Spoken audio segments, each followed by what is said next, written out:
BCom part third के income tax law and practice के paper में इनकम फ्रॉम कैपिटल गेन पढ़ रहे थे बच्चों हम। उसी में आज हम पार्ट फिफ्थ उसका देख रहे हैं। हमने 4 पार्ट इसके देख लिए हैं। लॉन्ग टर्म कैपिटल गेन से किस प्रकार से जो है उसको एग्जेम्पशंस मिलते हैं, इंडेक्सेशन कैसे होता है, ये हमने देखा था। इसी कड़ी में आगे जो इसके कुछ नए प्रोविजंस हैं उनको हम पढ़ेंगे। Long term capital gains arising from transfer of specified assets, कुछ स्पेसिफाइड एसेट्स को सेल करने पर उन पर किस प्रकार से long term capital gain create होगा, ये आज हम देख रहे हैं। A taxpayer who has earned long-term capital gains from transfer of any listed securities, listed securities बच्चों आप जानते ही हैं कि जो कंपनी के जो अपने होते हैं चैम्बर ऑफ कॉमर्स और इनमें जो सिक्योरिटीज़ होती हैं उनको वहाँ पे लिस्टेड किया जाता है। तो लिस्टेड अगर सिक्योरिटीज़ यानी वो लिस्ट में होती, नाम होते हैं उनके, कुछ कंडीशंस पूरी करती हैं कंपनी की सिक्योरिटीज़, तो वो उनकी शर्तें पूरी करने पर लिस्टेड हो जाती हैं। और otherwise that is called unlisted. तो लिस्टेड सिक्योरिटीज़ हो सकती हैं या यूटीआई के यूनिट्स हो सकते हैं या म्यूचुअल फंड्स हो सकते हैं, है ना। वो म्यूचुअल फंड्स के लिए कोई शर्त नहीं, वो लिस्टेड भी हो सकते हैं और नॉट लिस्टेड भी हो सकते हैं। And not being covered under section 112A and zero coupon bonds भी हो सकते हैं जो कि इसमें हो सकते हैं। उनकी शर्तें पूरी होने पर इनको ले लिया जाएगा। तो ये वाली जो भी एसेट्स हैं उनसे अगर long term capital gain create होता है तो उनको 2 ऑप्शंस दिए जाएंगे। Avail of the benefit of indexation, या तो आप इंडेक्सेशन का बेनिफिट लो। इंडेक्सेशन का बेनिफिट आपको मैंने बताया था कि पुरानी अगर डेट पे खरीदा हुआ है तो उसको जो हम उसके इंडेक्साइज रेट से बढ़ा देते हैं ताकि वो आज की वैल्यू के इक्विवेलेंट थोड़ा बहुत हो जाए। तो या तो इंडेक्सेशन का बेनिफिट ले लें। The capital gains computed will be charge to tax at normal rate, तब तो उनको 20% चार्ज जो है टैक्स देना पड़ेगा, प्लस सरचार्ज भी देना पड़ेगा।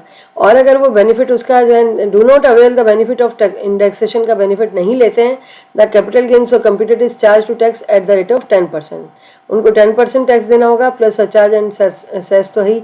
और selection of the option is to be done by computing the tax liabilities under both the options and the options with lower tax liability is to be selected। वो दोनों का tax का calculation करेंगे और उसमें जिसमें उनको बेनिफिट नजर आता है वो ले सकते हैं। जैसे इसका एक एग्जांपल हम देख लेते हैं। Mister Jatin is a salaried employed in the month of January 2015।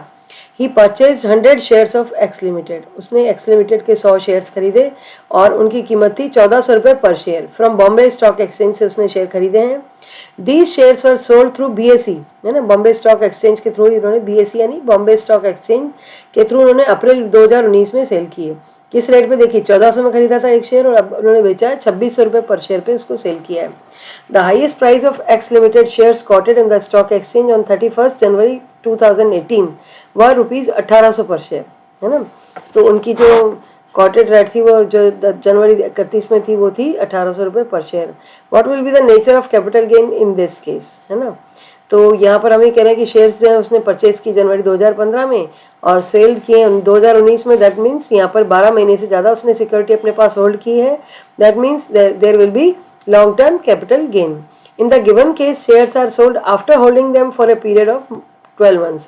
Shares are sold through recognised stock exchange and the transaction is liable to STT, ठीक है ना। सिक्योरिटी टैक्सेशन जो इसका होगा ये इस पर लगेगा। और देयरफॉर सेक्शन 112A एप्लीकेबल होगी इस पर। The cost of acquisition of x limited shares जो है कौन सी लेंगे हम, या तो उसकी कॉस्ट ऑफ एक्विजिशन ले लीजिए जो उसने खरीदा है, जितने पर उसने खरीदा था 1400 रुपये पर शेयर पर, तो 1400 इंटू 100 शेयर थे इसके, तो 1,40,000 उसकी कॉस्ट ऑफ एक्विजिशन ले लीजिए। या फिर लॉयर प्राइस होगी highest price quoted as on 31/1/2018 जो कि 1,18,000 इंटू 100 से 1,80,000 होती है। और या फिर जो है सेल्स कंसिडरेशन उसका जितने में उसने सेल किया उसको 2600 में 2600 इंटू 100 करेंगे तो 2,60,000 होता है। इन दोनों में से कोई भी हायर वाली प्राइस है वो ले सकता है। तो हायर प्राइस होगी 2,60,000 और वो वाली प्राइस है आपकी कॉस्ट ऑफ एक्विजिशन। अब इन दोनों में से कौन सी हायर है? 2,60,000 है। Then the cost of acquisition of shares will be, हाँ इन दोनों में लोअर लेना होगा आपके। पहले हायर प्राइस कॉटेड वाली है 1,80,000 है और सेल्स कंसिडरेशन 2,60,000 है। इनमें से जो कम है वो 1,80,000 ले लिया आपने और उसकी तुलना की आपने कॉस्ट ऑफ एक्विजिशन 1,40,000 से। तो दोनों में कम क्या है बच्चों?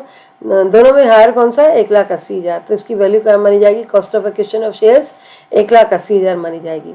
और accordingly long term capital gain in hands of mister Jatin कितने होंगे उनके? वो 2,60,000 में उन्होंने बेचा है, उसमें से 1,80,000 को माइनस करते हैं। उसकी कॉस्ट ऑफ एक्विजिशन अपन ने कन्वर्ट करके 1,80,000 कर ली है तो उसका कैपिटल गेन माना जाएगा लॉन्ग टर्म कैपिटल गेन 80,000 का। Since long term capital gain अगर 1,00,000 से कम है, 80,000 ही है, तो उसको कोई भी टैक्स जो है उस पर देना नहीं होगा। 1,00,000 से ज़्यादा होने पर उसे टैक्स देना होगा। धन्यवाद।